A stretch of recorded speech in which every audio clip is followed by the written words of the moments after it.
누가복음 13장 31절에서 35절 말씀. 곧 그때에 어떤 바리새인들이 나와서 이르되 나가서 여기를 떠나소서. 헤롯이 당신을 죽이고자 하나이다. 이르시되 너희는 가서 저 여우에게 이르되 오늘과 내일은 내가 귀신을 쫓아내며 병을 고치다가 제3일에는 완전하여지리라 하라. 그러나 오늘과 내일과 모레는 내가 갈 길을 가야 하리니 선지자가 예루살렘 밖에서는 죽는 법이 없느니라. 예루살렘아 예루살렘아 선지자들을 죽이고 내게 파송된 자들을 돌로 치는 자여, 암탉이 제 새끼를 날개 아래에 모음같이 내가 너희의 자녀를 모으려 한 일이 몇 번이냐. 그러나 너희가 원하지 아니하였도다. 보라, 너희 집이 황폐하여 버림바 되리라. 내가 너희에게 이르노니 너희가 주의 이름으로 오시는 이를 찬송하리로다 할 때까지는 나를 보지 못하리라 하시니라. 샬롬. 오늘도 하나님의 말씀으로 하루를 시작하시는 여러분들에게 하나님 은혜와 평강이 충만하게 넘치시기를 간절히 축복합니다. 2025년 11월 28일 금요일 본문 말씀 누가복음 13장 31절에 35절 말씀을 가지고 사명의 길에는 멈춤이 없습니다 라는 제목을 함께 말씀을 하겠습니다. 프라하의 이 새벽 공기가 제법 찹니다. 우리가 함께 모여서 예배하는 것은 아니지만 건강에 꼭 유의하시고 이 11월의 끝자락 낯선 땅에서 하루를 말씀으로 기도로 시작하기 위해 함께 말씀 묵상을 나누는 여러분들을 주님의 이름으로 다시 한번 축복합니다. 옛날부터 쓰는 말 중에 그런 말이 있죠. 약강, 강약 뭐 이런 거죠. 약자에게는 강하고 강자에게는 약하다 뭐 이런 뜻인데 참 비겁한 태도죠. 직장 상사나 어떤 권력 앞에서는 한없이 비굴하다가도 나보다 힘없는 직원이나 어떤 뭐 서비스 종사자에게는 갑질하는 그런 모습을 비꼬는 말입니다. 반대로 양약 강강인 사람이 있습니다. 약자에게는 한없이 부드럽고 따뜻하지만 부당한 이 권력이나 강자 앞에서는 결코 굽히지 않는 그런 사람이죠. 우리가 믿는 예수님이 바로 그런 분이셨습니다. 가난하고 병든 자들에게는 눈물 나도록 따뜻한 친구셨지만 위선적인 종교 지도자들과 권력자들 앞에서는 서리빨 같은 어떤 그런 기계를 보여주셨죠. 우리가 이 이방 땅에서 살면서 때로 직장인으로 또 사업하면서 또 가정주부로 살아가고 있는 우리 성도님들, 우리의 삶이 어떤지 한번 돌아보기를 원하는데요. 때로는 여러 가지 한국이었으면 겪지 않았을 그런 많은 일들, 그렇죠? 비자 문제라든지 경제적인 문제, 언어, 뭐 직장의 어떤 그런 다른 분위기, 뭐 그런 것들 때문에 어쩔 수 없이 우리가 위축될 때가 많이 있습니다. 지금 오늘 본문을 통해서 세상의 위협 앞에서도 당당하게 사명의 길을 걸어가신 예수님을 만나고 우리 영혼이 새 힘을 말씀을 통해 얻기를 간절히 축복합니다. 오늘 본 말씀 통해서 우리가 첫 번째로 기억할 것은 두려움에 맞서 끝까지 가야 한다라는 것입니다. 오늘 본문은 어떤 바리새인들이 예수님께 와서 헤롯이 당신을 죽이려고 한다, 떠나라 라고 경고하는 장면을 시작하죠. 당시 헤롯은 갈릴리 지역의 분봉왕으로서 이 막강한 이 생사 여탈권을 쥔 사람이었습니다. 보통 사람 같으면 짐을 싸서 도망가기 바빴을 거예요.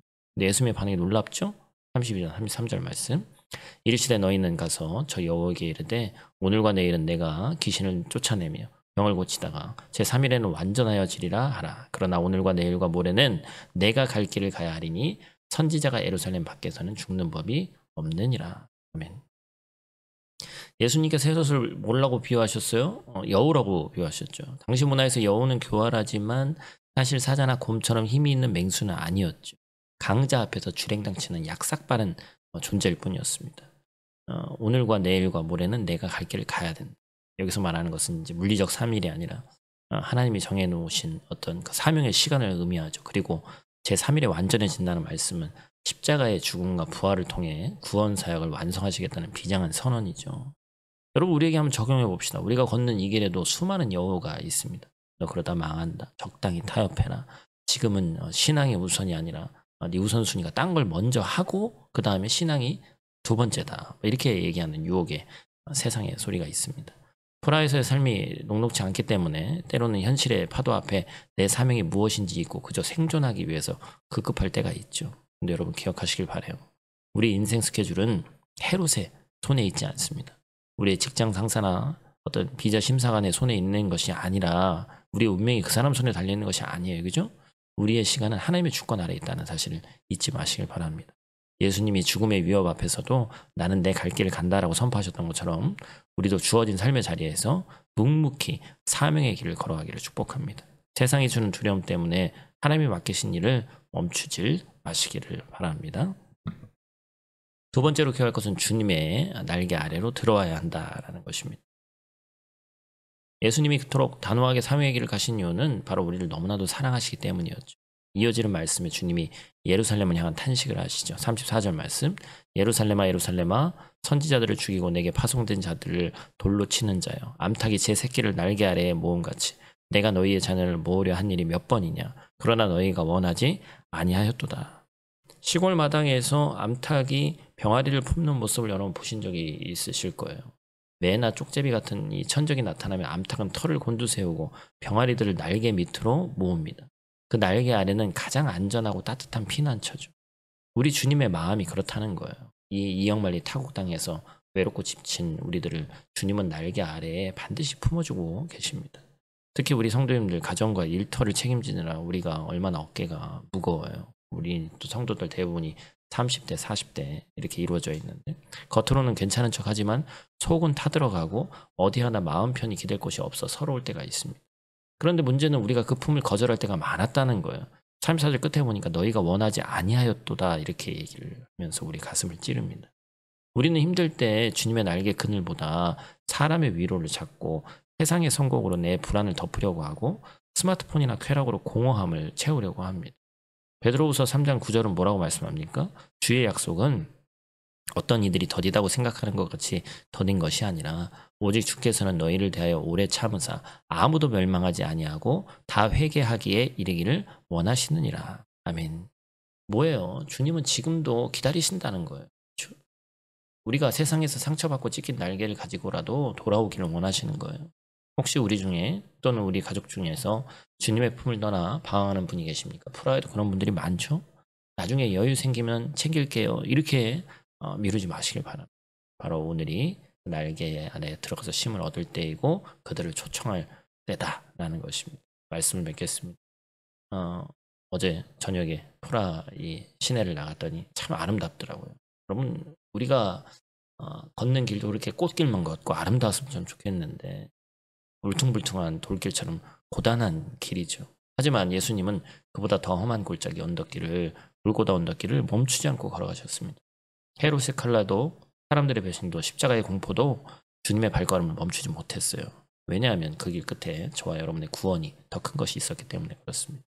오늘 하루 우리도 그 예수님을 따라가서 세상 앞에서는 당당하되 양약 강강 그죠? 주님 앞에서는 어린 병아리처럼 겸손히 안기는 그 날개 아래에 거하는 하루 되기를 축복합니다. 우리가 서 있는 이곳 이 프라하의 가정과 직장, 학교가 바로 주님이 보내신 선교지라는 사실 잊지 마시고 어떤 어려움이 닥쳐도 멈추지 마시고 주님이 이미 가셨고 지금도 우리와 함께 걷고 계시다는 사실을 잊지 않는 저와 여러분들 되시기를 간절히 축복합니다. 그래서 오늘 실천 사항으로는 짧은데 양약 강강 한번 실천해보자. 강강 양약, 양약 강강 상관없습니다. 오늘 만나는 사람 중에 나보다 어찌 보면 좀 약한 위치에 있는 분들 그런 분들에게 좀 더 따뜻한 말 한마디를 건넸으면 좋겠다. 소위 우리가 한국에 있을 때는 우리말 너무 잘 통하니까 갑질도 하고 본의 아니게 그렇죠? 그랬던 기억이 있는데 여기서도 사실 동일하죠. 우리가 좀 더 참고 또 잘 보고 해야 되는데 그렇지 않고 이 사람들은 막 체코 사람들은 원래부터 안 돼 막 이런 생각 갖고 있는 때도 많이 있고 또한 어떤 그 위치에 따라서 우리가 참 처신을 잘 못할 때도 많이 있습니다. 우리가 예수님의 성품을 더욱더 드러나기 위해서 우리보다 약한 자들을 잘 섬기는 귀하고 복된 오늘 하루 되기를 간절히 축복합니다. 나같이 있는 자리에서 함께 기도하고 마치도록 하겠습니다. 사랑의 아버지 하나님, 오늘도 프라하의 이 아침을 주님의 말씀으로 깨우고 말씀 앞에 나오게 하시니 감사를 드립니다. 세상은 우리를 향해서 여우처럼 위협하고 유혹하지만 우리는 사자 같으신 어린 양 예수님만 바라보며 나가게 도와주시옵소서. 우리가 한자리에 모여서 예배드리지 못하지만 매일같이 또 주님의 말씀을 온라인으로도 함께 나누게 하시며 감사를 드립니다. 이민 생활의 외로움과 막막함, 미래에 대한 두려움이 엄습할 때마다 주님의 따뜻한 날개 아래 피하게 하시고 오늘 하루 우리에게 맡겨진 사명의 길을 걷다가 멈추거나 뒤로 물러서지 않게 하시고 세상 앞에서 당당하고 약자 앞에서는 겸손한 작은 예수로 섬기게 하여 주시옵소서. 예수님 귀하신 이름으로 기도드립니다. 아멘.